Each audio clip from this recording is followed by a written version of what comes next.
নজর রাখবো পরবর্তী সংবাদে। প্রকৃতির খামখেয়ালিপনার কোপে পড়েছে এবার কৃষক কুল। তারই মধ্যে খোয়াইতে দেখা গেছে কৃষকরা এবার সর্বশান্ত হওয়ার পথে ভারী বৃষ্টিপাতের ফলে। একদিকে দেশে রীতিমতো এই বছর সময়ের আগে বর্ষা প্রবেশের একটা আগমনী বার্তা দিয়েছিল আবহাওয়া দপ্তরের পক্ষ থেকে, এবং কেরলে 27 মে প্রবেশ করে গেছে বর্ষা, কিন্তু দেশের বিভিন্ন প্রান্তে এখনো কিন্তু বর্ষার আগমন হয়নি। যদিও আমাদের রাজ্যে সেটা প্রাক বর্ষায় চলছে, যে কথা আবহাওয়া দপ্তরের পক্ষ থেকে জানানো হচ্ছে, এবং সেই প্রাক বর্ষার মরশুমে এবার ভারী বৃষ্টিপাতের ফলে নষ্ট হচ্ছে বোরো ধান এবং বিভিন্ন ফসল, যার ফলে এবার খোয়াইয়ে যারা কৃষকরা রয়েছেন তারা এবার ক্ষতির সম্মুখীন হচ্ছেন, কারণ জমিতে জলাবদ্ধ সৃষ্টি হয়েছে। দীর্ঘদিন ধরে জলাবদ্ধ অবস্থায় থাকলেও নেই নিষ্কাশনের ব্যবস্থা। বেশি জল হওয়ায় ধান কেটে ঘরে তোলা সম্ভব হচ্ছে না কৃষকদের, এবং ফলে মাঠের ধান মাঠেই নষ্ট হয়ে যাচ্ছে। এই নিয়ে মধ্যগণকি গ্রাম পঞ্চায়েত এলাকার কৃষকরা চরম বিপাকে পড়েছেন, ক্ষতির সম্মুখীন হচ্ছেন কৃষকরা।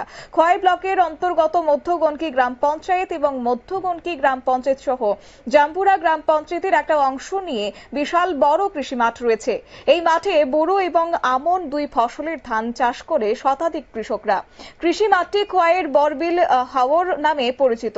চলতি মাসের শুরু থেকেই অতিবৃষ্টির কারণে এখানে জলাবদ্ধতা সৃষ্টি হয়েছে, আর মাঠের উপর দিয়ে বয়ে গেছে একটা ছড়া। এই ছড়াটির প্রায় 1 বছর যাবৎ ধরে সংস্কার নেই, সংস্কারবিহীন অবস্থায় রয়েছে ছড়াটি, আর যার ফলে এবার সেই ছড়ার মধ্যে আবর্জনা ঝোপঝাড়ে পরিণত হয়ে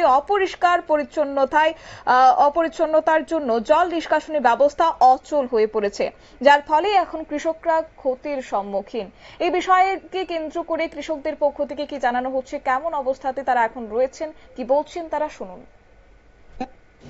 জলের লেগে আমরা ধান টান সব জলে তোলা জায়গা, আমরা ধান কাটতে পারতেছি না, ধান নষ্ট হয়ে যাচ্ছে।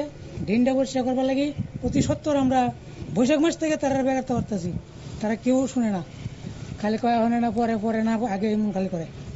আমরা ধানটা ড্রেনটা পরিষ্কার করে না দিলে আমরা ধান রুইতে পারতেছি না। সমস্যা কি হইতেছে? ওখানে ধান পাকনা ধান জলের তলে যেতেছে। বলতে বৃষ্টি হইলে কি হয়? বৃষ্টি হইলে তো পুরো জলের তলে ধান কাটন যেতেছে না, খুব কষ্ট হইতেছে। আমরা ধান পড়ছে যেতেছে, মানে জলটা আইতেছে কই থেকে? জল যাইতেছে তবলাবাড়ির সাইডের থেকে, উজান থেকে, আরো উজান থেকে আই বাইরে গিয়া খোয়াই টাউন দিয়ে নদী। এই দেখুন কি আওয়ারের মধ্যে একটা ইয়ে আছে, ড্রেন দিয়ে আছে, ড্রেন দিয়ে জল কাটে না, জলটা কাটে না, ড্রেন ঘাসে জাম হয়ে গেছে, হাড়ুন যায়। ওখানে খেতে খেতে জল যায়, ক্ষেতের উপর থেকে জল যায়, শেষ হয় না। ধান কি পাকনা ধানের ভিতরে জল, জল পাকনা ধানের ভিতরে জল, ধান কাটন যেতেছে না, বুড়া বানিয়ে ধান কাটন লাগতেছে। জানাইছিলেন পঞ্চায়েত থেকে কি কইছে? তারা কইছিলাম, পরে তারা কিছু শব্দ করে না, করামু না করাইতাম না। তারা আমরা উল্টা কয়, তোমরা পারলে করে লাও, তোমরা কয়েকজন লোক করে লাও, পরে আমরা পেমেন্ট পাই সময় এই পেমেন্ট দেই সময় দিব না। এটা কোন গাঁও সভা? এটা মধ্যগণকি গাঁও সভা।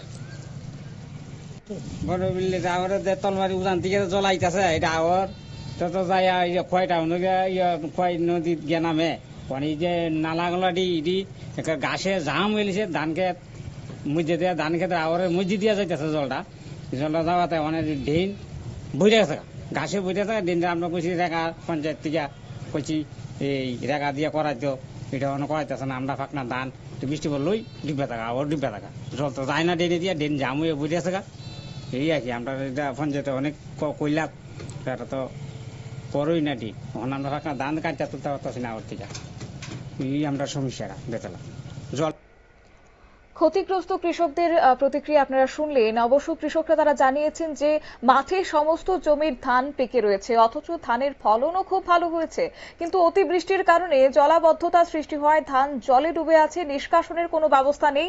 বেশ কয়েকবার অবশ্য পঞ্চায়েতকে এই জল নিষ্কাশনী ছড়ার পরিষ্কার করার জন্য জানানো হয়েছে, কিন্তু পঞ্চায়েতের এই বিষয়ে কোনো হেলদোল নেই।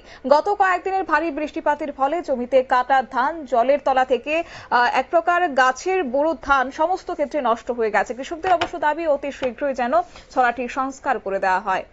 নিয়ে নিচ্ছে ছোট্ট একটি বিজ্ঞাপন বিরতির, সঙ্গে থাকুন।